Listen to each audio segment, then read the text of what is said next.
जरा ध्यान से देखिए, एक नकली राम राज्य की राजधानी की तस्वीर है और दूसरी इलाहाबाद की, माफ करिएगा प्रयागराज की। इस शहर का नाम तो बदल गया, मगर इस शहर में दिन रात मेहनत करके नौकरी पाने की इच्छा रखने वाले नौजवानों की दुर्दशा नहीं बदली।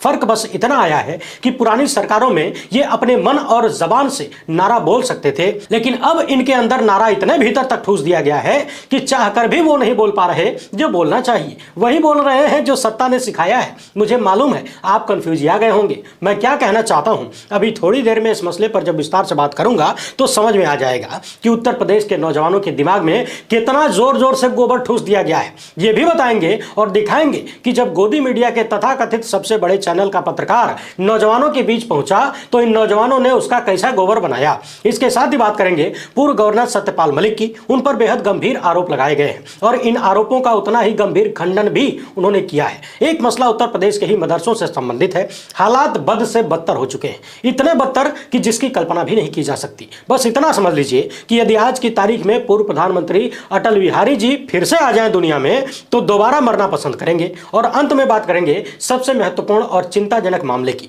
भारतीय जनता पार्टी की सरकार का एक नया कारनामा सामने आया है जिसे आम भाषा में वसूली कहा जा सकता है। वसूली जैसे गुंडे अपराधी किसी को किडनैप करके धमकाते हैं ना कि इतना पैसा दे दो नहीं तो टपका देंगे, कुछ वैसा ही कारनामा होने का सवाल पैदा हो गया है जो कि मोदी सरकार के खिलाफ है। और कथित फिरौती के माध्यम से 1-2 करोड़ नहीं बल्कि भारतीय जनता पार्टी ने 335 करोड़ की धन उगाही की है। पूरा माजरा समझने के बाद आपकी खोपड़ियां जोर जोर से टन टन करेगी। सही कर लेते हैं। लखनऊ में उत्तर प्रदेश पुलिस भर्ती परीक्षा का पेपर आउट होने के विरोध में हजारों की संख्या में नौजवान धरना दे रहे थे, मांग कर रहे हैं कि परीक्षा रद्द की जाए, दोबारा करवाई जाए। इसी को कवर करने गोदी मीडिया के कुछ लोग पहुंच गए थे, लेकिन जैसे ही नौजवानों ने गोदी मीडिया का माइक देखा, गोदी मीडिया गो बैक के नारे लगने लगे। गोदी मीडिया को वो सब कुछ सुनना पड़ा जो सुनना कोई भी सभ्य मानुष मंजूर नहीं करेगा। हालांकि सभ्य मानुष मंजूर नहीं करेगा, गोदी मीडिया वाले कितने सभ्य हैं ये तो आप जानते ही हैं। मगर नौजवानों के इस मसले पर चर्चा करने से पहले इस देश के एक और नौजवान की हालत देख लीजिए। यूपी के जिला कन्नौज से ये थे 28 साल के ब्रिजेश पाल। इन्होंने अपना जीवन समाप्त कर लिया, मगर जीवन समाप्त करने से पहले इस नौजवान ने एक नोट लिखा और उसमें लिखा कि मैंने अपनी डिग्रियों को जला दिया। क्या फायदा ऐसी डिग्रियों का जो एक अदद नौकरी न दिलवा सके। हमारी आधी उम्र पढ़ते पढ़ते निकल गई, इसलिए अब हमारा मन भर आया है। मेरे माता पिता मुझे माफ कर देना, मैं आपको धोखा देने जा रहा हूं। मेरे जाने के बाद किसी को परेशान न किया जाए। मैं जो कर रहा हूं इसके लिए मैं खुद ही जिम्मेदार हूं। मैं अब और जीना नहीं चाहता। हमें कोई तकलीफ नहीं थी, बस मन भर गया था। हमने बीएससी के सारे कागज जला दिए। क्या फायदा ऐसी डिग्रियों का जो एक अदद नौकरी न दिला सके। अब आते हैं जय श्री राम पर। लखनऊ से लेकर इलाहाबाद तक जय श्री राम री एग्जाम का नारा लग रहा है। इलाहाबाद में आरओ भर्ती परीक्षा के पीड़ित नौजवानों ने कम से कम अपनी शिक्षा का स्तर तो दिखाया, लेकिन हमारे एक सहयोगी लखनऊ के इको गार्डन में पहुंचे थे। उन्होंने बताया कि छात्रों की नारेबाजी सुनकर हंसी आने लगी। कुछ लोगों ने शुरुआत की कि एक ही नारा एक ही नाम, पीछे से आवाज आई जय श्री राम जय श्री राम। यानी पिछले 10 सालों में उत्तर प्रदेश के नौजवानों के भीतर ठूस ठूस कर जो भरा गया है वो मौका पाते ही बाहर निकलने लगता है। इन लोगों को यह भी समझ में नहीं आता कि ये अपनी मांग को लेकर सरकार से लड़ने आए हैं। बाहर से भले ही सत्ता के खिलाफ नजर आते हो, मगर जब आवाज निकालने की बारी आई तो वही निकल गया जो भीतर ठूसा गया था। शायद यही वजह है कि इन चीजों से, इन विरोध प्रदर्शनों से सत्ता को कोई फर्क नहीं पड़ता। यदि फर्क पड़ रहा होता तो फिर महीनों से हाईकोर्ट से लेकर सुप्रीम कोर्ट तक के फैसलों के बावजूद उत्तर प्रदेश के अधिकारी कान में कड़वा तेल डालकर सो नहीं रहे होते। प्राइमरी के तमाम शिक्षकों को नियुक्ति मिल चुकी होती। एलटी ग्रेड के लगभग 1000 शिक्षक फाइनल रिजल्ट आने के बाद भी महीनों से बैठे हुए हैं, इंतजार कर रहे हैं अपनी नियुक्ति की, नहीं हो रही है। यूपी पुलिस में कांस्टेबल की भर्ती लगभग 5 साल बाद आई है, वो भी भ्रष्टाचार की भेंट चढ़ गई। सीधे सीधे कहें तो यूपी पुलिस की भर्ती पर पनौती लग गई। किसने लगा दी पता लगाते रहिए। उत्तर प्रदेश के 2 बड़े शहरों में छात्रों का जबरदस्त आंदोलन चल रहा है और सरकार में शामिल लोगों की जबान से बार बार मंदिर ही निकलता है, जय श्री राम ही निकलता है। और निकलेगा भी क्यों नहीं। जब विरोध करने वाले छात्रों की जबान से मंदिर मंदिर और जय श्री राम का नारा निकल रहा है तो फिर सत्ता की जबान से तो निकलना ही है। उत्तर प्रदेश में तमाम भर्ती परीक्षाओं के भ्रष्टाचार को देखकर यकीन नहीं होता। यहाँ उसी भारतीय जनता पार्टी की सरकार है जिसके मुखिया लोग हाल ही में राजस्थान में घूम घूम कर पेपर आउट की समस्या पर बात कर रहे थे। याद करिए, देश के प्रधानमंत्री से लेकर गृहमंत्री अमित शाह तक और असम वाले हिमंता बिस्वा शर्मा तक राजस्थान में जाकर कह रहे थे कि पर्चा लीक करने वालों को फांसी दो, फांसी देना नहीं आता तो हमसे सीख लो, हम सिखा देंगे, हम फांसी देना बता देंगे। सवाल यह है कि क्या हेमंता बिस्वा शर्मा नकली राम राज्य में जाकर वहां की सरकार को फांसी देना सिखाएंगे? क्या हेमंता बिस्वा शर्मा उत्तर प्रदेश के मुख्यमंत्री से कहेंगे कि आप सरकार नहीं चला पा रहे हैं, आप नौजवानों को न्याय नहीं दे पा रहे हैं, हट जाइए? जिस भाषा में राजस्थान में जाकर भाषणबाजी हो रही थी, क्या उत्तर प्रदेश में मुंह खोलने की हैसियत किसी के भीतर है? राजस्थान के नौजवान जिन्होंने हाल ही में वोट देकर भारतीय जनता पार्टी को जिताया, वो गोरे गोरे मुखड़े पर काला काला चश्मा लगाकर देख लें। हालांकि यदि उन्होंने देखा होता, आंखें होती, तो कम से कम इस मुद्दे पर तो बीजेपी को कभी वोट ना देते। हमने चुनाव से पहले कई बार भारतीय जनता पार्टी की तमाम सरकारों के इतिहास को बताया था। भर्ती परीक्षाओं में धांधली और घपलेबाजी का जैसा रिकॉर्ड भारतीय जनता पार्टी की तमाम सरकारों में रहा है, शायद उसे कोई कभी तोड़ नहीं पाएगा। एक रिकॉर्ड मध्य प्रदेश को ही याद कर लीजिए, व्यापम घोटाला। लेकिन यूपी के नौजवान टेंशन बिल्कुल न ले। अरे भाई, मंदिरवा एकदम सही जगह बना है और 5 किलो तो मिल ही रहा है, तो फिर टेंशन किस बात? रोटी भात बनाइए, चाप के खाइए और घंटा बजाइए। एक तरफ उत्तर प्रदेश के पढ़े लिखे नौजवान हैं जो अपनी मांगों में भी वो नारा दे रहे हैं जिस नारे को बोलकर आतंकी मानसिकता के लोग महिलाओं के साथ छेड़खानी करते हैं। मुंबई वाला मसला आपको याद होगा, किसी को जान से मार देते हैं। और दूसरी तरफ सोशल मीडिया पर एक ये वीडियो वायरल है जिसे आप सभी को ध्यान से सुनना चाहिए। हम जब पढ़ेंगे लिखेंगे हम पढ़ेंगे, तो मेरी किस्मत के द्वार खुद खुल जाएंगे हम जब पढ़ेंगे। ये वीडियो कहाँ की है, ये बच्चा कहाँ का है, हमें नहीं पता, लेकिन बच्चे के पीछे का जो दृश्य है, जो तस्वीर दिख रही है, यहाँ पर अनाज की बोरियां भरी भरी रखी पड़ी हैं, बड़े बड़े बर्तन रखे हुए हैं। उन्हें देखकर ये एहसास होता है कि ये अमीर परिवार के बच्चे नहीं हैं, मगर फिर भी इतनी बुद्धि है कि ये गा रहे हैं कि जब हम पढ़ेंगे लिखेंगे तो हमारी किस्मत के द्वार खुल जाएंगे, हम डॉक्टर वैज्ञानिक बन जाएंगे। हालांकि पढ़ने लिखने के बाद भी आप तभी कुछ बन पाएंगे जब सत्ता में बैठे हुए लोग आपको बनने देंगे। अब जरा द प्रिंट की इस खबर को ध्यान से देखिए। उत्तर प्रदेश के आधुनिक मदरसों को चलाने के लिए सरकारी पैसा खत्म हो गया है। यूपी के मदरसा शिक्षकों को 2017 से वेतन नहीं मिला है। गिनती कर लीजिए, इतना तो पढ़े लिखे आप सब हैं। 2017 से 2024 तक कितने साल होते हैं, कितने महीने होते हैं? क्या इतने सालों तक बिना तनख्वाह के आप काम कर पाएंगे? हैसियत है? एक शिक्षक ही है जो ये काम कर सकता है। राज्य द्वारा 3000 रुपए प्रति माह मानदेय जो दिया जा रहा था, वो भी वापस ले लिया गया। हालात इतने खस्ताहाल हो चुके हैं कि छात्रों को भी अपने परिवार की मदद के लिए छोटी मोटी नौकरियां करनी पड़ रही है। द प्रिंट की इस खबर की कुछ लाइनें पढ़ रहा हूं, जरा ध्यान से सुनिए। लखनऊ के चिन्हट मदरसा इस्लामिया स्कूल में उमा बानो टॉपर हैं। इनकी विज्ञान में काफी रुचि है, 12 साल की उम्र है, डॉक्टर बनना चाहती हैं, लेकिन उनके सपनों के टूटकर बिखर जाने का खतरा है। संभवतः उनके साइंस और गणित के मॉडर्न टीचर शायद अगले साल वापस नहीं आएंगे।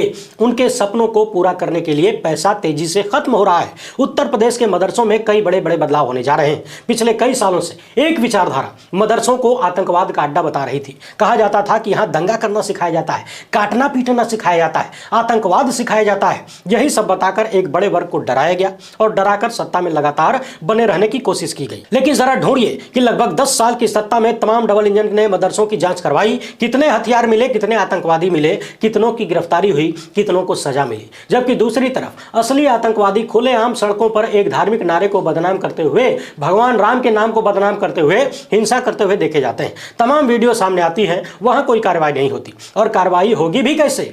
उन्हीं के दम पर तो सत्ता मिलनी है, और सत्ता की लालच ऐसी है कि कुछ भी कर गुजरने से पहले एक सेकंड तक सत्ताधारी सोचता नहीं है। यदि सोचना होता तो भ्रष्टाचार का आरोप लगाने वाले पर कार्रवाई करने की बजाय जिस पर भ्रष्टाचार का आरोप लगता है उस पर कार्रवाई नहीं होती। कुछ ऐसी ही कहानी सत्यपाल मलिक के बारे में हो गई है। उनका आरोप है कि मैंने अंबानी की कंपनी पर खुलासा किया, वहां कुछ नहीं हुआ, हमारे यहां छापेमारी हो रही है। सत्यपाल मलिक जब अस्पताल में भर्ती हैं तब उनके घर पर छापेमारी की गई, उनके ड्राइवर और सहयोगियों को परेशान किया गया। मलिक ने लिखा कि सीबीआई ने कल मेरे आवास पर छापेमारी की, जिसमें सीबीआई के प्रवक्ता ने बताया कि मेरे आवास से भारी मात्रा में नकदी और विभिन्न शहरों में मेरी संपत्ति होने की बात कही गई है, जो कि सरासर गलत है, झूठ है। मुझे बदनाम करने के लिए मेरे ऊपर झूठा लांछन लगाया जा रहा है। मेरे पास मेरे गांव में जो मेरी पैतृक संपत्ति थी वो भी बहुत पहले बिक चुकी है। हाँ, मैंने एक फ्लैट जयपुर में बैंक से ऋण लेकर लिया है, जिसकी किस्तें मेरी पेंशन से कट रही हैं। इसके सिवा मेरे पास कर्ज ही कर्ज है। सरकार अगर लेना चाहे तो कर्जा ले ले। मैंने मैंने भ्रष्टाचार में संलिप्त जिन व्यक्तियों की शिकायत की थी उनके ऊपर कार्यवाही न करके सीबीआई तानाशाह के इशारे पर मुझे बदनाम करने और डराने की कोशिश कर रही है। मेरे पास से सीबीआई को न कुछ बरामद हुआ न होगा, क्योंकि मैं किसान मसीहा स्वर्गीय चौधरी चरण सिंह जी की तरह ईमानदार हूं। इन छापों से न घबराऊंगा न डरूंगा, ईमानदारी और सच्चाई के साथ खड़ा हूं, किसान का बेटा हूं, किसानों के साथ हूं। यहां एक बात और समझने वाली है। लोग कह रहे हैं कि सत्यपाल मलिक ने मोदी सत्ता के खिलाफ कितने सारे खुलासे किए, आरोप लगाए। यदि उनके पास ढेर सारी संपत्ति होती, अवैध संपत्ति होती, ढेर सारी अवैध नगदी होती, तो क्या वे इन सारी चीजों को अपने कमरे पर अपने घर में रखते? क्या सत्यपाल मलिक जो 4-4 राज्यों के राज्यपाल रहे, उनके भीतर बुद्धि की इतनी कमी है कि तमाम झोलझाल करके वो मोदी सत्ता के खिलाफ बोलेंगे? बाकी तो आप जानते ही हैं जांच एजेंसियां कितने अच्छे से काम करती हैं, कितनी ईमानदार हैं, परम ईमानदार हैं, और जांच एजेंसियां कितने अच्छे से ईमानदारी से काम करती हैं। इसका एक जबरदस्त उदाहरण एक बार फिर से सामने आ गया। आप भी देखिए, कांग्रेस ने बाकायदा प्रेस कॉन्फ्रेंस करके बहुत सारे सवाल उठाए हैं। इन सवालों को सुनने के बाद, इन सारी परिस्थितियों को सुनने के बाद आप भी खुद से सवाल करेंगे कि मोदी सरकार वसूली सरकार है क्या? और आपकी जबान से स्वतः निकलेगा कि भैया हम लोग विश्व गुरु बने चाहे ना बने, लेकिन कोई है जो वसूली गुरु तो बन ही गया है। कांग्रेस ने कहा कि हाल ही में हमारे तमाम खातों को बंद कर दिया गया, ये आपको पता ही है। उसके बाद कांग्रेस के खातों में से लगभग 66 करोड़ रुपए सरकार ने निकालकर अपने कब्जे में रख लिया। यानी जो पैसा लोगों ने थोड़ा थोड़ा करके कांग्रेस पार्टी को दिया था, वो पैसा सरकार ने निकाल लिया। सरकार यानी कौन है आप जानते ही है। और अभी जो मामला सामने आया है वो खोपड़िया टन करवाने वाला है। चुनाव आयोग की वेबसाइट पर कांग्रेस के अनुसार ये सारा डाटा उपलब्ध है, जिसमें पता चलता है कि साल 2018 से लेकर अब तक यानी लगभग 4 साल में इस देश की 30 कंपनियां हैं जिनसे 335 करोड़ रुपया बीजेपी को चंदा मिला। और पते की बात यह है कि इन कंपनियों के ऊपर ईडी, सीबीआई और इनकम टैक्स के छापे चल रहे थे, जांच चल रही थी, कार्यवाही चल रही थी। यानी जिन कंपनियों के ऊपर छापेमारी हो रही है वही कंपनियां बीजेपी को चंदा दे रही हैं। अब समझने वाली बात यह है कि यह तो हो नहीं सकता कि अच्छा बीजेपी सरकार मेरी कंपनी पर तुमने छापा मरवा दिया, लो भैया अपना इनाम ले लो, तुमने हमारे ऊपर छापा मार के हमें धन्य कर दिया, बहुत एहसान किया, बहुत बड़ा एहसान रहा तुम्हारा, अपना इनाम लेते जाओ, 4 साल में 335 करोड़ रुपया ले लो। तो दूसरा मामला क्या हो सकता है? दूसरा मामला यह हो सकता है कि जांच एजेंसियों का डर दिखाकर इन कंपनियों से वसूली की जा रही हो। पैसा दो वरना छापा मारेंगे, उठाकर जेल में डालेंगे और जमानत तो होगी नहीं। कांग्रेस नेता जयराम रमेश ने यह भी कहा है कि इन कंपनियों में से कुछ ऐसी कंपनियां भी हैं जो 2018 से पहले कभी भी बीजेपी को चंदा नहीं दिया करती थी, और कुछ ऐसी कंपनियां भी हैं जो पहले कांग्रेस को चंदा दिया करती थी, लेकिन जब इन जांच एजेंसियों की कार्रवाइयां शुरू हुई तब चंदा देना बंद हो गया। यानी कांग्रेस को चंदा देना बंद हो गया और बीजेपी को भर भर के मिलने लगा पैसा। कांग्रेस का कहना है कि यदि ये कंपनियां कोई गड़बड़ी कर रही हैं, नियमों का, कानूनों का उल्लंघन कर रही हैं, तो निश्चित कार्रवाई होनी चाहिए, लेकिन धमकाकर, डराकर, ब्लैकमेल करके चंदा वसूलना यह तो ठीक नहीं है भैया। इसे लेकर कांग्रेस ने वित्त मंत्री निर्मला सीतारमण को पत्र लिखा है। हालांकि ऐसे पत्रों का मोदी सरकार पर क्या असर होता है और कैसा जवाब आता है ये तो आप सब जानते ही हैं, क्योंकि हमारी वित्त मंत्री जी प्याज और लहसुन खाती नहीं है, इसीलिए रुपया कमजोर नहीं होता, डॉलरवा मजबूत हो जाता है। कांग्रेस ने 3 सवाल पूछे हैं। पहला ये कि अर्थव्यवस्था पर तो आपने श्वेत पत्र लाया था, क्या इस हफ्ता वसूली पर भी श्वेत पत्र आएगा? हाल ही में इलेक्टोरल बॉन्ड को सुप्रीम कोर्ट ने संविधान के खिलाफ बताया, रद्द कर दिया, जबकि इसी इलेक्टोरल बॉन्ड को नरेंद्र मोदी ने खुलेआम लोकतंत्र को मजबूत करने वाला बताया था। कहा था कि इससे पारदर्शिता बढ़ेगी। अब एक ही बात हो सकती है, या तो सुप्रीम कोर्ट झूठ बोल रहा है, बकवास कर रहा है, या फिर नरेंद्र मोदी प्रधानमंत्री पद पर बैठकर संसद के भीतर झूठ बोल रहे थे, बकवास कर रहे थे, बकैती कर रहे थे। कांग्रेस ने दूसरा सवाल पूछा है कि क्या आप इससे इनकार कर सकती हैं कि 4 साल में ये जो 335 करोड़ रुपया बीजेपी को चंदा मिला, जिन व्यक्तियों ने दिया वहां पर जांच एजेंसियां छापेमारी नहीं कर रही थी, ईडी, सीबीआई के रडार पर ये कंपनियां नहीं थी। तीसरा सवाल यह है कि यदि आपकी नीयत साफ है, यदि भारतीय जनता पार्टी की सरकार ने कुछ गलत नहीं किया, तो क्या इस मामले की सुप्रीम कोर्ट मॉनिटर्ड जांच को स्वीकार करेंगे? पारदर्शिता लाने चाहते हैं तो। वैसे भी आपने देखा है पिछले कई सालों में बहुत सारे ऐसे आरोप लगाए गए कि मोदी सरकार जांच एजेंसियों का दुरुपयोग करते हुए एक सेट को लंबा चौड़ा फायदा पहुंचाती है। इस मामले पर राहुल गांधी ने ट्वीट किया है कि क्या आपको प्रधानमंत्री की चंदा दो बेल और बिजनेस लो योजना के बारे में पता है? देश के प्रधानमंत्री वसूली भाई की तरह ईडी, आईटी और सीबीआई का दुरुपयोग करके चंदे का धंधा कर रहे हैं। रिपोर्ट्स में सामने आया है कि वसूली एजेंट बन चुकी एजेंसियों की जांच जांच में फंसी 3 कंपनियों ने भाजपा को जांच के दौरान ही 335 करोड़ रुपए का चंदा दिया। चंदे का धंधा इतनी बेशर्मी से चल रहा है कि एमपी की एक डिस्टिलरी के मालिकों ने बेल मिलते ही भाजपा को चंदा दिया। मित्र की कंपनी को बेईमानी से फायदा और बाकियों के लिए अलग कायदा। मोदी राज में भाजपा को दिया गया अवैध चंदा और इलेक्टोरल बॉन्ड ही ईज ऑफ डूइंग बिजनेस की गारंटी है। बॉलीवुड की फिल्मों में आपने मुंबई के भाइयों के अलग अलग कारनामे देखे होंगे, किस तरीके से डराकर धमकाकर किडनैपिंग करके फिरौती वसूली जाती है।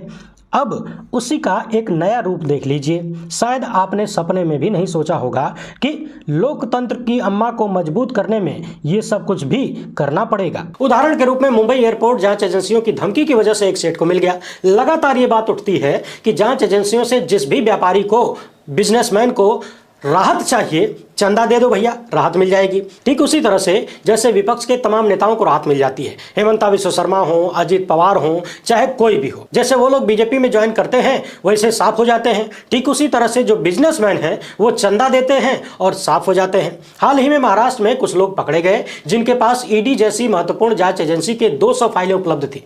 खबर चली कि सैकड़ों करोड़ रुपए की वसूली का धंधा चल रहा है, यानी देश की सबसे महत्वपूर्ण जांच एजेंसी में से एक की फाइलें बाजार में घूम रही हैं वसूली करने के लिए कथित रूप से। लेकिन खबरदार जो किसी ने ईडी की कार्रवाइयों पर सवाल उठाया, बड़े बड़े विश्वगुरु में ऐसी छोटी मोटी घटनाएं होती रहती हैं। याद करिए, इलेक्टोरल बॉन्ड को लेकर लगातार तमाम राजनीतिक दल ये सवाल उठा रहे थे कि मोदी सरकार विपक्षी पार्टियों को चंदा देने वाले लोगों को टारगेट करती है, उनके यहां छापे मरवाती है, उन्हें धमकाती है, डराती है कि पैसा देना है तो हमको दो, विपक्षी पार्टी को मत दो। इसी का परिणाम यह हुआ कि कांग्रेस पार्टी आर्थिक रूप से कंगाली की तरफ जाने लगी। अंत में आम जनता के सामने झोली फैलानी पड़ी।